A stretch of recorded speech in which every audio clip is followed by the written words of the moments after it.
people wanted to reach out and get a hold of you. How's it been navigating all that the last week and a half? It's crazy, man. My phone's usually dead by lunch, so it's wild, man. It's always something new, something different. But it's been fun, man. It's we've had a good time with it and done some really cool things here lately. So it's I guess it could have went one way or the other. So I'm glad it went the right way instead of the wrong way. So I think it worked out good for everybody. So, Josh, let's not beat around the bush here. Let's start with your perspective. What happened at Atlanta there? Just tell us everything from your end. Yeah, well, we got a little incident there with the 27 and the O2. Had some damage come down pit road, tried to fix it. Super cold. It wasn't too cold, but it was cold enough that we had issue with bare bond sticking. So, we're heating the stuff up with torches, and David's been there before, I'm sure. And it's like stuff's hard to stick.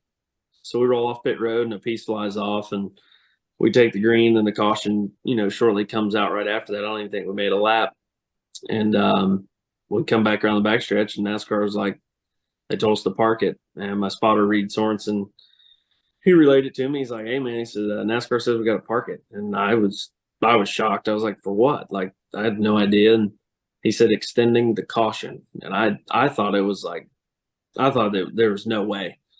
So I just slowly kept rolling around the racetrack waiting for him to make a decision. And Reed was talking to the officials up on top of the tower, and my crew chief, Brian Berry, was talking to the official at the pit box, so nobody was kind of communicating with me. So at that time, I was stopped on the front stretch waiting on an answer.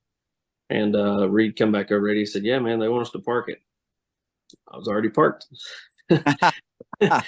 So I got out right there, and I didn't really know that it was going to escalate to this level, but it did pretty quick.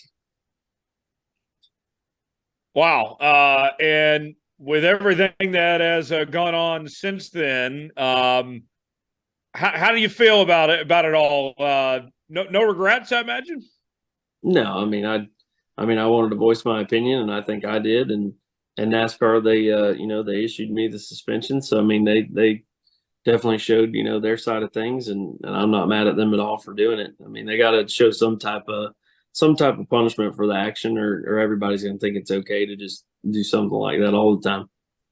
So also NASCAR had you sitting there in the hauler until after the race, kind of like you were in timeout. Did you feel like you were in timeout, or like what were those moments like in the hauler and those hours waiting for that meeting to start? Oh yeah, no, I was definitely the kid that was in trouble for sure. So, I think there was like 140 laps to go or something like that, and man, it felt like forever. I was laying down on the couch watching the race. They offered me some food and drinks when I walked in the door, and I was like, "Man, I don't want anything y'all got, not even a little bit." And a couple hours later, I was like, "That pizza don't sound so bad." So, yeah, it was a long wait, very long wait. Josh, I love what you did. In respect, you disagreed with NASCAR respectfully, I thought, and man, getting out of your race car. What people don't understand is, man, you're a great race car driver. First of all, you work your tail off to be able to compete week in and week out for an underfunded team. You're thankful that you have great sponsors that support you. And man, you want to run the race. You want to complete the race. Even if you're involved in a little altercation, a little bit of wreck on the racetrack, it wasn't bad, bad enough where y'all had to work on it, but you want to finish the race. And while others will fall out, or maybe others will wreck or have mechanical problems, you're gaining points, and for them to not allow you to finish the race for an underfunded team, I think that's, it's frustrating, because, just because your bearer bond didn't stick and, something fell off doesn't mean that you can't keep the car up to minimum speed. And for an underfunded team to not be able to finish a race with a car that was capable of finishing the race, it's so frustrating. And I love how you disagreed. I think it was respectfully. Obviously, there's consequences when we do things like that. But, I think you got your point across to NASCAR, that there's a lot of underfunded teams. Not everybody out there competing on Saturday afternoons. have millions and millions of dollar budget to work on. And it's important that we finish these races and gather all the points we can get and finish the best we can do under the circumstances. And I don't think people realize that. And I love it because you really brought it to the forefront, not only for yourself and your team, for others that are fighting their tail off to compete at that level and to stay competing at that level. It's a challenge for a lot of underfunded team. And I love that you spoke up for not only for yourself and y'all and your organization that you race for and your sponsors, but you spoke up for a lot of others that haven't really been able to express themselves that way. And I thought you brought it to the forefront, and I think you did it somewhat respectfully and got their attention, and I appreciate it. I think it was awesome.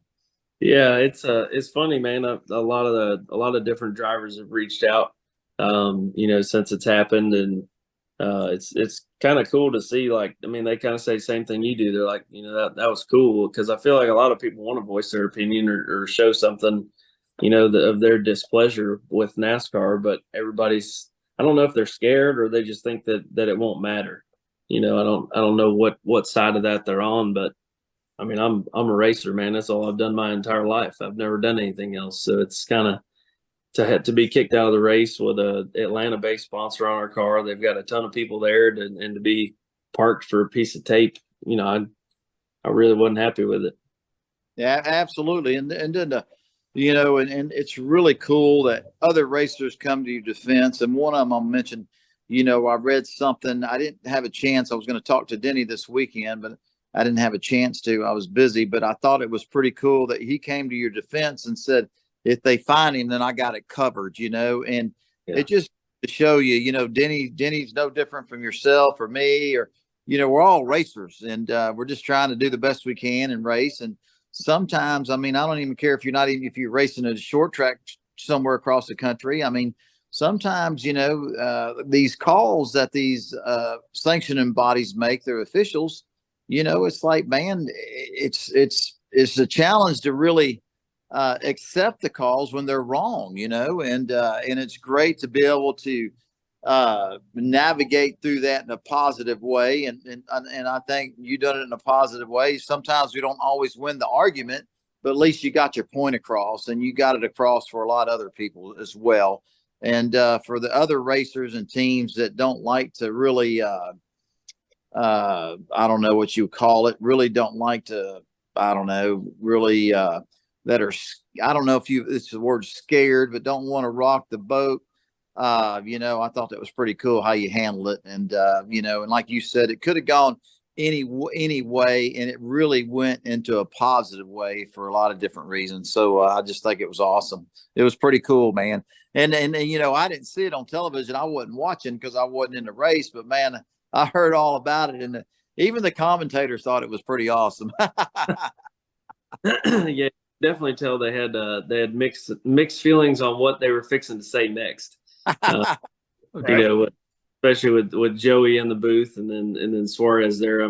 They had to put on the business hat there for a second and kind of watch what they said. But yeah, it was cool, man. It was, and Denny reaching out. A lot of people are like, "Oh man, he's not going to pay his fine. He's just saying that for Twitter." I mean, he actually he talked to me Sunday morning for the Cup race, and he was 100% serious about it. He was committed to it, and he was willing to help us out any way we can. So that was pretty cool of him to reach out and kind of help the little guy.